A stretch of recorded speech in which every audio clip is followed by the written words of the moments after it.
नमस्कार मित्रांनो, सुख म्हणजे नक्की काय असतं या मालिकेच्या आजच्या भागामध्ये आपण पाहणार आहोत की मंगळागौरीचे खेळ खूप छान खेळले जात असतात. सर्वजण गाणी म्हणत असतात आणि फुगड्यासुद्धा खेळत असतात. नित्या खेळ चालू असतानाच म्हणते की मी आले जरा 5 मिनिट, आणि असं म्हणून ती आदिराज जवळ जाते आणि त्याच्या शेजारी जाऊन बसते. त्याचा हात हातात घेते आणि त्याच्याकडे बघत राहते. आदिराज विचारतो, तुम्ही काही म्हणालात का? नित्या म्हणते की तुला माझ्या मनातलं ऐकू येतं का? आदिराज नाही म्हणतो आणि नित्या म्हणते की मग ऐक ना, I love you very very much.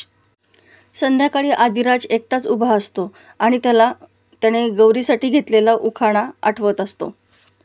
तितक्यात नित्या येते आणि त्याच्याशी बोलायचा प्रयत्न करते. आदिराज म्हणतो, मॅडम मला एकट्याला सोडा.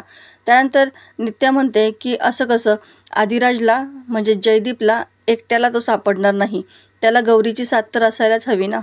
आदिराज चिडूनच म्हणतो की मॅडम मी आदिराज आहे, जयदीप नाही, आणि तुम्ही सुद्धा गौरी नाही तर नित्या अधिकारी आहे. नित्या म्हणते, अरे मगाशी तर तू गौरी असं नाव घेतलंस ना. आदिराज म्हणतो, चुकून घेतलं आहे मी ते नाव, तुम्ही सारखं सारखं माझ्यासमोर बोलता ना त्याच्यामुळे. नित्या म्हणते, चुकून बोलला होतास तर मग चूक त्याच वेळेस का नाही सुधारली, आणि मग आता इतकं अस्वस्थ का आहेस?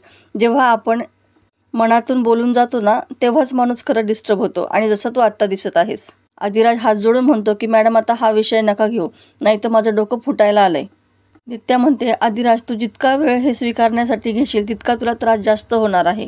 तुला जे जे दिसत आहे, जे जे भास होत आहेत त्याला भास समजू नकोस, त्याचा अर्थ लावण्याचा प्रयत्न कर आणि त्या आठवणींपासून पळून जाऊ नकोस. मी सुद्धा हेच केलं आहे. अगोदर जेव्हा मला सगळं समजत होतं तेव्हा मी सुद्धा यापासून पळत होते. मला याचा खूप त्रास झाला, आणि जेव्हा मी या सगळ्याचा अर्थ लावायला गेले तेव्हा ते सगळं माझ्यासमोर उलगडायला लागलं आणि ते सत्य माझ्यासमोर येऊन उभं राहिलं. आणि आता ते सत्य तुझ्यासमोर येऊ पाहत आहे, तर त्याच्या नजरेला नजर दे, एवढंच सांगायला आले आहे मी. आणि तुला आता वेळच हवा आहे ना, पण ही वेळ हातातून जाऊ देऊ नको, तिथून निघून जायला निघते. आदिराज नित्याचा हात धरतो आणि म्हणतो की बरोबर आहे तुमचं, आता मी पळ नाही काढणार, मी जयदीप कोण आहे हे शोधून काढीन, याचा माग घेईल. त्यावर नित्या खूप खुश होते आणि आदिराजला मिठी मारते. थँक्यू थँक्यू थँक्यू असं म्हणते. त्यावेळेस आदिराज लगेच म्हणतो, माग काढेल असं म्हटलं आहे, मान्य करेल असं म्हटलेलं नाही. दुसऱ्या दिवशी सकाळी विमल घराबाहेर काम करत असते. नित्या दरवाजाजवळ येते आणि मोठ्या मोठ्याने धणी धणी असा आवाज देते. आदिराज धावतच बाहेर येतो आणि काय झालं असं विचारतो. नित्या त्याच्यापुढे चहाचा ग्लास ठेवते आणि म्हणते की चहा घेताय ना. त्यानंतर आदिराज म्हणतो की घेतो ना, नाहीतर तुम्ही अजून काहीतरी डिमांड करताल, आणि तो चहा घेऊ लागतो. नित्या तेवढ्या त्याला थांबवते, म्हणतो थांब थांब, अरे बहुतेक मी त्याच्यामध्ये साखर नाही टाकली. आदिराज म्हणतो, साखर तर आहे. नित्या म्हणते, मी तर चहा साखर टाकलीच नव्हती, बघू बरं दे इकडं, आणि तो चहा पिऊ लागते. त्यानंतर म्हणते की अरे हो खरंच की मी चहामध्ये साखर तर टाकलीच नव्हती, मग गोड कसा झाला?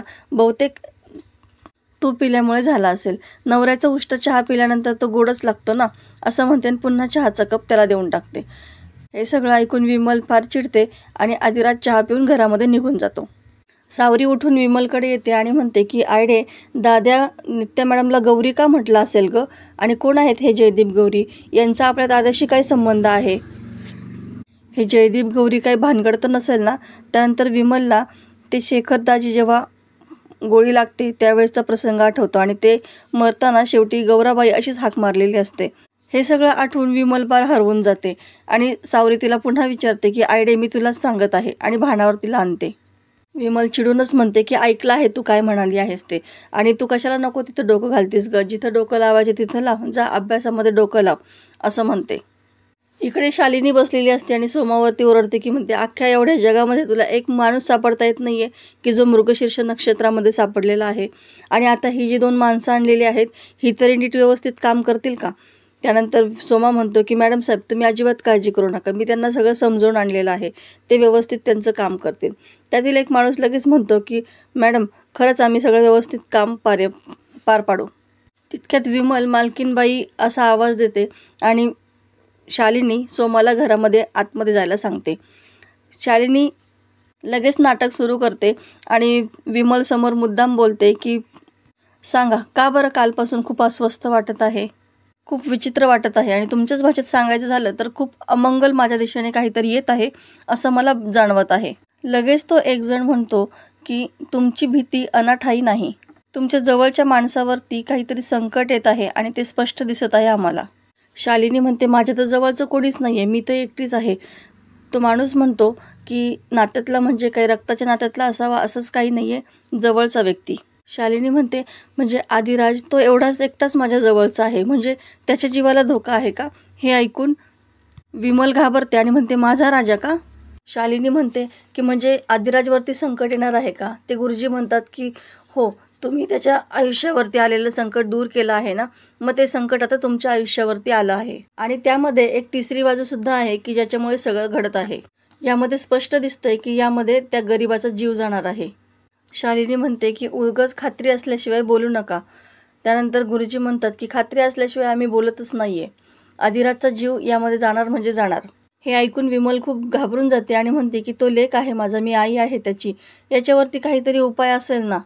गुरुजी लगेच पंचांग बघू लागतात आणि म्हणतात की यामध्ये जी तिसरी बाजू आहे ना, तोच हा याच्यावरती उपाय आहे. विमल म्हणते तिसरी बाजू म्हणजे काय? त्यानंतर ते गुरुजी म्हणतात की त्याच्या आयुष्यामध्ये त्याची जी बायको आहे तीच आहे या सर्वांचं कारण. तिच्याच कुंडलीमधल्या असणाऱ्या नक्षत्रांचा हा परिणाम आहे. विमल म्हणते पण राजाने तर त्यांना केव्हाच घराबाहेर काढलं आहे ना. गुरुजी म्हणतात की घरातून बाहेर काढलं आहे पण मनातून बाहेर काढलेलं नाही आहे, त्याच्याशी तिचं नातं अजून तुटलेलं नाही असं म्हणतात. विमल म्हणजे काय असं विचारते. गुरुजी म्हणतात की जिच्या सावलीला सुद्धा त्यांनी उभं राहायला नको तो तिच्या पूर्ण ताब्यात गेलेला आहे, तिच्या तालावरती नाचत आहे आणि हे सर्व नियतीला मान्य नाही. हे जर असंच चालू राहिलं तर तुम्हाला तुमच्या लेकाला गमवावं लागेल. विमल रडू लागते आणि म्हणते की असं नको घडायला. त्यानंतर गुरुजी म्हणतात की हे आम्ही नाही बोलत, ही ग्रहदशा बोलते. तुम्हाला तुमचा लेख हवा असेल तर निर्णय तुम्हाला घ्यावाच लागेल असं म्हणतात. शालिनी म्हणते असं काय करता, त्यांचा लेख आहे ना तो, तुम्ही फक्त उपाय सांगा. त्यावर गुरुजी म्हणतात की त्याला त्याच्या बायकोपासून दूर करावंच लागेल. त्याला खूप मोठा धक्का बसतो. शालिनी म्हणते पण ते कसं शक्य आहे, ते दोघं नवरा बायको आहेत ना.